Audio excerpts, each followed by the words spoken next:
Hi hello friends, welcome back to channel. నేను ఈరోజు వీడియోలో అందరికీ యూజ్ అయ్యే కొన్ని టిప్స్ అయితే షేర్ చేస్తున్నాను. ప్లీజ్ ఈ వీడియోని స్కిప్ చేయకుండా లాస్ట్ వరకు చూడండి. ఆ టిప్స్ ఏమో అని చూద్దాము. టిప్ నెంబర్ 1, నేను ఇక్కడ గ్యాస్ ఆన్ చేసుకుని స్టవ్ పైన ఒక పాత్రలో అర్ధ గ్లాస్ అని నీళ్లు తీసుకున్నాను. ట్యాబ్లెట్ ఎక్స్పైర్ అయిన ట్యాబ్లెట్ తీసుకోవాలి. నా దగ్గర డోలో ఉంది, ఆ ట్యాబ్లెట్ వేశాను. ట్యాబ్లెట్ కరిగిన తర్వాత 1 టేబుల్ స్పూన్ అంతా టీ పొడి వేస్తున్నాను. మీరు రెగ్యులర్గా ఏ టీ పొడి ఇచ్చేస్తారో ఆ టీ పొడి అయినా కూడా వేసుకోవచ్చు. వేసిన తర్వాత బాగా మరగనివ్వాలి. ఇప్పుడు గ్యాసు ఆఫ్ చేస్తున్నాను. చల్లగా అయిన తర్వాత వడగట్టాలి. ఈ విధంగా ఇది మీరు ఏం చేయాలి అంటే, నేను ఇక్కడ కొంచెం కాటన్ తీసుకొని ఈ లిక్విడ్లో డిప్ చేస్తున్నాను.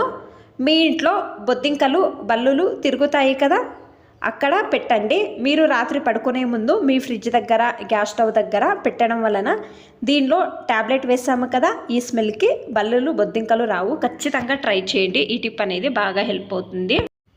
టిప్ నెంబర్ 2, మనము చపాతీ చేసిన తక్షణము ప్యాను వేడిగా ఉంటుంది కదా, అది అలాగే వదిలేస్తాము. అలాగే వదిలేసే బదులు ప్యాను వేడిగా ఉంటుంది కదా, ఈ విధంగా ఏలక్కి కానీ జీలకర్ర కానీ మిరియాలు కానీ మనము బాక్స్లో స్టోర్ చేస్తాం కదా, ఈ చలికి మెత్తగా అయి ఉంటుంది. ఈ విధంగా చేయడం వలన మనము ఎక్కువ రోజుల వరకు యూజ్ చేయవచ్చు.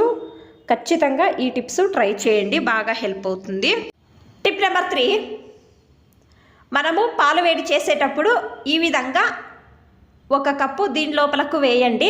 ఈ విధంగా చేయడం వలన మనము వేరే ఏమైనా పని చేస్తుంటాం కదా, కిచెన్లో పాలు వేడి చేయడానికి పెట్టి ఉంటాము, అది ఎక్కడ పొంగి చల్లుతుందో అని భయం ఉంటుంది. ఈ విధంగా కప్ వేయడం వలన మరిగేటప్పుడు సౌండ్ అనేది వస్తుంది కదా, ఆ టైంలో గ్యాస్ ఆఫ్ చేయవచ్చు. ట్రై చేయండి. ఈ టిప్ అనేది బాగా హెల్ప్ అవుతుంది. టిప్ నెంబర్ 4, నేను ఇక్కడ 1 కప్లో 1/2 కప్పు పాలు తీసుకున్నాను. తర్వాత 1 కప్పు నీళ్లు వేస్తున్నాను. వేసిన తర్వాత కొంచెం పసుపు వేసి మిక్స్ చేస్తున్నాను. మనము పాలు తాగడానికే కాదు, చెట్లకు కూడా మంచి ఎరువుగా పనిచేస్తుంది. ఒక్కొక్క చెట్టు సరిగ్గా పెరగవు కదా, ఆ టైంలో నెలకు ఒకసారి ఫ్రెష్గా ఉండే పాలు కాదు, విరిగిపోయిన పాలు కూడా ఉంటాయి కదా, ఈ విధంగా వేయడం వలన ఫంగస్ కానీ పురుగులు పట్టడం కానీ కాదు, చెట్లు అనేవి బాగా పెరుగుతాయి. ఈ టిప్స్ ట్రై చేయండి, బాగా హెల్ప్ అవుతుంది. టిప్ నెంబర్ 5, నేను ఇక్కడ అనుపకాయ తీసుకొని విడిపించాను. ఇవి ఒక 10 నిమిషాలకు తొందరగా ఏ విధంగా పొట్టు అనేది సపరేట్ చేసుకోవచ్చు అని చూపిస్తున్నాను. ఫస్ట్ మెథడు, ఫస్ట్ వేడి నీళ్ళు తీసుకోవాలి.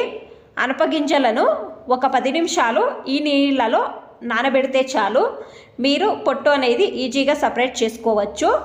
అలాగే సెకండ్ మెథడ్ కూడా చూపిస్తున్నాను. మనము ఆకు ఒక్క వేసుకుంటాం కదా, సున్నము ఉంటుంది కదా, 1 కేజీకి కొంచెం సున్నము ఈ వాటర్లో వేయండి. సున్నంలో కూడా తొందరగా ఈ అనపగింజలు కూడా నానుతాయి. దీనిలో కూడా ఒక 10 నిమిషాలు మీరు నానబెట్టి పొట్టు అనేది సపరేట్ చేసుకోవచ్చు. నేను చూడండి, ఇప్పుడు దీనిపైన ఒక ప్లేట్ క్లోజ్ చేసి ఒక 10 నిమిషాలు అలాగే వదిలేస్తున్నాను. ఇప్పుడు మీకు నేను ఒక 10 నిమిషాలు అయిన తర్వాత చూపిస్తున్నాను పొట్టు అనేది ఎంత బాగా సపరేట్ అవుతుందో. చూడండి, మీరే చూస్తున్నారు కదా. ఇంకొకసారి కూడా మీకు చూపిస్తున్నాను ఎంత బాగా పొట్టు అనేది రిమూవ్ అవుతుందో.